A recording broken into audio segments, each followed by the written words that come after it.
Hey everyone, you've probably heard by now of the new Fender Bassbreaker amp. If you haven't, well, let's talk about it.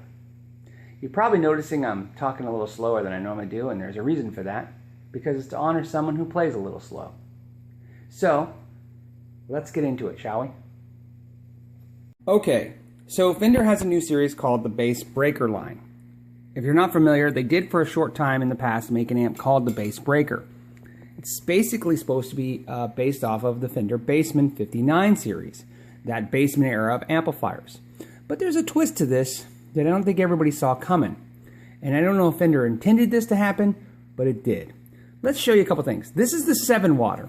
So if you've seen already, there's a 7-watter, a 15-watt, and a 30-watt that switches to 18, and a 45-watt that can variac down or variable down to 1 watt.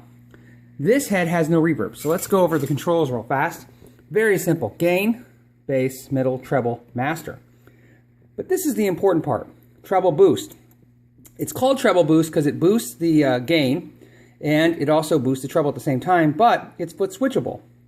Here's why that's important to you. It doesn't come with a foot switch. And I can tell you right now, the foot switch makes this amp.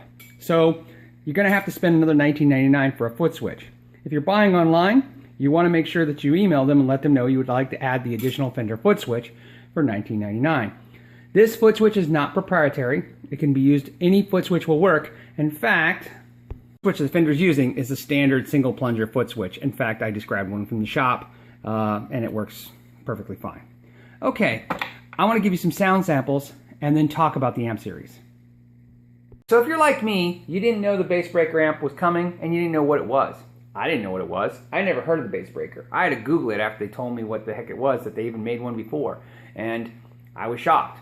I was a little late to the game to understand what this was. Usually sometimes I get something told to me, through the grapevine of stuff, through other gear geeks and stuff, but I didn't hear much about this. So when the rep came in and showed me a picture, I just ordered them blindly hoping that would work out. Well, I am shocked about how amazing this amplifier is. And let me explain to you why. As you can tell from my intro to this, this is the Marshall Bluesbreaker. Now Fender probably isn't going to say that, and Fender rightly probably shouldn't. And I could be totally wrong. But let me tell you, playing this amp, I can tell you what I'm playing. I am playing a Marshall Bluesbreaker at 7 watts. It's really amazing. It's basically what they did is they realized, hey, you know what? What does everybody want? Well, they want a plexi. So they made a Marshall Bluesbreaker. They made a smaller Marshall amp. So it definitely vibes Fender. But that's because Marshall came from Fender, right? Everybody knows that Jim Marshall took a Fender and hot rodded it and changed it, or whatever you want to call that. But it was, the lineage just come from Fender, so why can't Fender take a little of the Marshall lineage back and mess with it? So if I'm wrong, I'm wrong. But I think most of you will understand when you play this amp that it definitely vibes like a Marshall Bluesbreaker. I don't think the Bassbreaker was to insinuate that, but there it is. The cool part of the line is, there's a 7-watter. Most of the dealers have now just got the 7-watters. Nobody's really received anything else yet. Next in the lineup will be the 15-watter in no particular order. There's a 15-watter with reverb, a 212 30-watter that can switch to 18, a 212 45-watt that can actually switch all the way down to 1 watt and anywhere between, and of course, all with heads versions. There's a head version, every version except for the 30-watter, and a cabinet, and then of course the combos.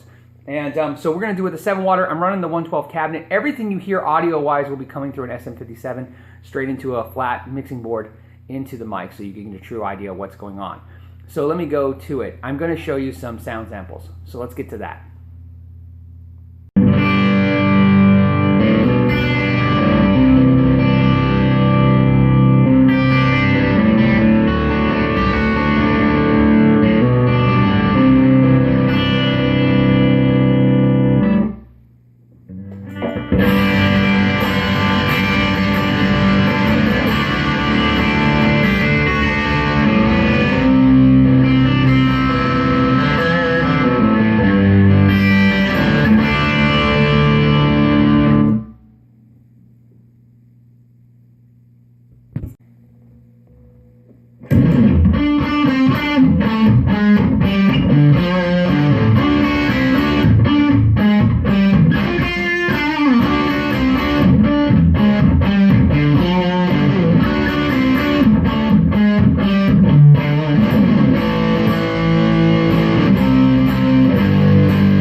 pretty amazing little guy, right?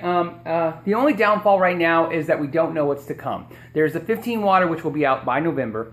There will be the 45 watt. These are the heads, the 45 watt head as well. That can also go down to 1 watt. The 15 and the 45 will have reverb, which is nice. I am definitely buying one of these, and then I have a feeling I might end up with a 15 watter as well. But I'm afraid that even if, unless the 15 watter sounds exactly like this in every way, but plus adds reverb, there's no way I'm not going to want this one as well. So $399 plus $19.99 for the foot switch. Please make sure when you're buying online, if you're walking in the store, to get that foot switch, because as you can tell, without it, it's kind of not fun. If you have a single button foot switch, it'll work. There's no proprietary technology. It is a Class A tube amp. There is no trickery, and that's the last thing I want to talk about. This is a legit amplifier. It's a tube amplifier with two preamp tubes, a 1 power tube, Class A. Legit in every way. There is no digital push or any kind of hocus pocus. They just made a raw, good to go amplifier that's pretty magical, if I might say so myself. This is called Black Tweed. It looks gray, so you know when you see it in person, it'll look like gray jeans almost. Mixed reactions to that. I like it. I like the look. I'd have preferred black vinyl, but hey, you know, given what the amp sounds like, I don't think I should critique the quality of I love the leather handle though. That's a nice touch. The new knobs are a little different for me. Instead of the chicken head knobs, I just love it. It's a good amp. I can't say enough great things about it. So you definitely need to go check it out. And as always, thank you for your time. Know your gear.